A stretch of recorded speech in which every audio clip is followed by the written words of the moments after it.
concept that divides collectivism from individualism is group supremacy. Collectivism is based on the belief that the group is more important than the individual. According to this view, the group is an entity of its own, and it has rights of its own. Furthermore, those rights are more important than individual rights. It is acceptable to sacrifice individuals if necessary for the greater good of the greater number.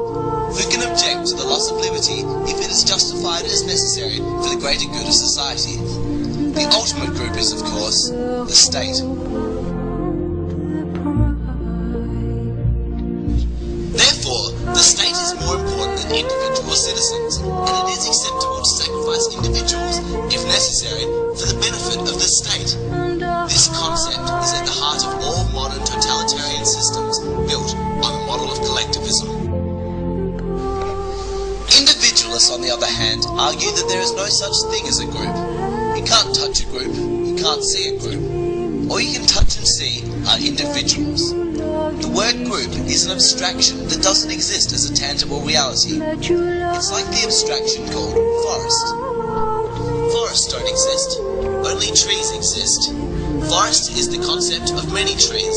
Likewise, the word group merely describes the abstract concept of many individuals. Only individuals are real, and therefore there is no such thing as group rights. Only individuals have rights.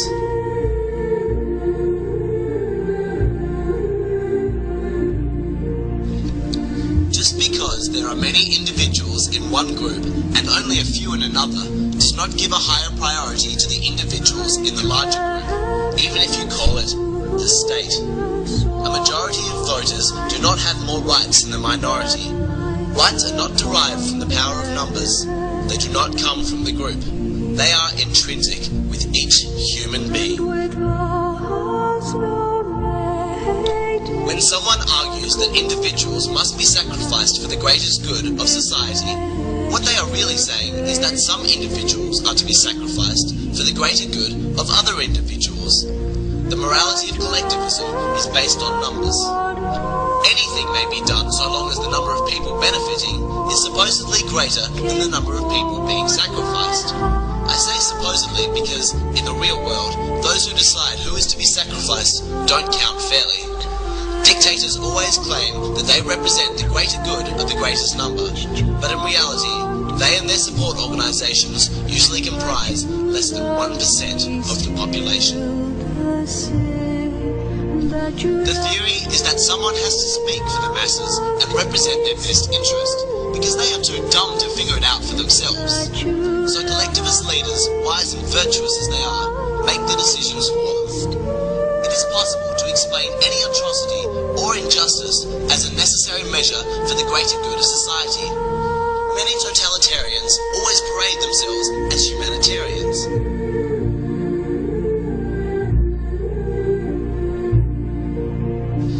Because individualists do not accept group supremacy, collectivists often portray them as selfish and insensitive to the needs of others. The theme is common in schools today. If a child is not willing to go along with the group, he is criticized as being socially disruptive and not a team player or a good citizen. But individualism is not based on ego, it is based on principle. If you accept the premise that individuals may be sacrificed for the group, then you have made a large mistake on two counts. First, individuals are the essence of the group. The group will be sacrificed anyway, piece by piece. Secondly, the underlying principle is deadly. Today, the individual being sacrificed may be unknown to you or even someone you dislike. Tomorrow, it could be you.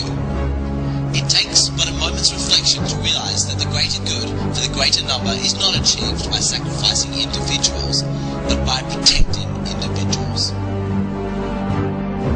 Society is best served by individualism, not collectivism.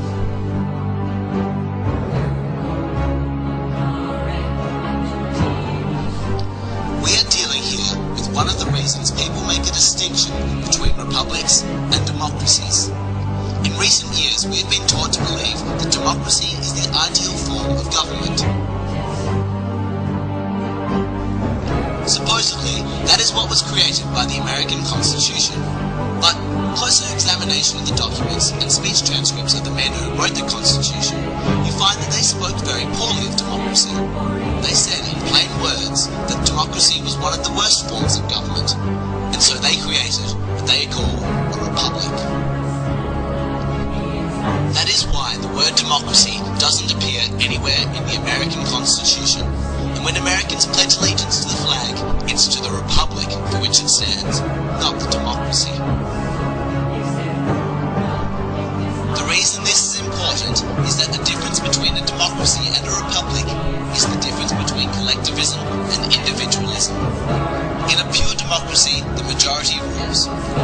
Consider a lynch mob. There is only one person with a dissenting vote, and he's the man at the end of the rope. That is pure democracy in action. A republic is a government based on the principle of limited majority rule, so that the minority, even a minority of one, will be protected from the whims and passions of the majority. Republics are often characterized by written constitutions that spell out the rules to make that possible. That was the function of the American Bill of Rights, which is nothing more than a list of things that the government may not do.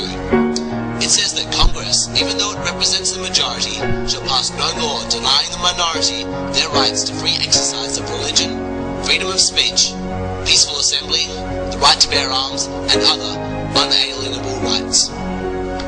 These limitations on majority rule are the essence of a republic, and they are also at the core of the ideology called individualism. Here is another major difference between these two concepts. Collectivism on the one hand supports any government action so long as it can be said to be for the greater good of the greater number, and individualism on the other hand, defending the rights of the minority against the passions and greed of the majority. In the next part of this series, we look to the divide over coercion versus freedom. We will examine the collectivist morality that justifies the use of force to deprive individuals from their private property if it is for charitable reasons. We will also look at the individualist morality that believes that voluntary actions are at the core of the term charity.